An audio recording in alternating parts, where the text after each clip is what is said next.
Thank you and welcome to the show this morning. The topic this morning is Malcolm X and the Black Liberation Movement. And we have to talk about Malcolm X and the Black Liberation Movement, Alana McLaughlin. Alana has been with us on many occasions, and I'm sure that she's no stranger to members of our audience this morning.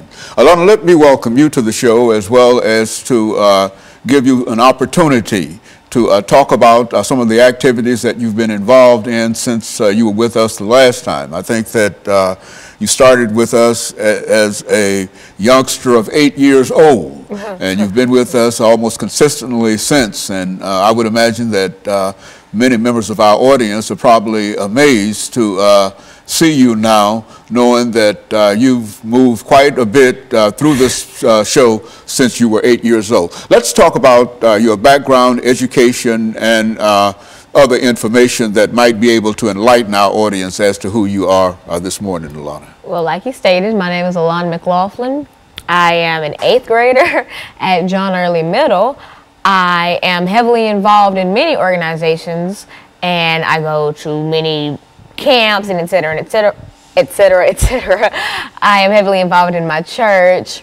My school, for instance, I was a cheerleader. I'm in the band. I was a part of the Metro Nashville Public Schools Honor Band and many other organizations of that. And like I said earlier, I'm in the band. I play trumpet and piano. And so basically, I've always had a knack for helping people, I guess, and it's fitting because my father's a nurse, and so I'm always doing community service and helping my neighborhood, like offering tutoring in the summer for some of my peers or some of my neighbors, and etc. And always trying to help the world to the best of my ability.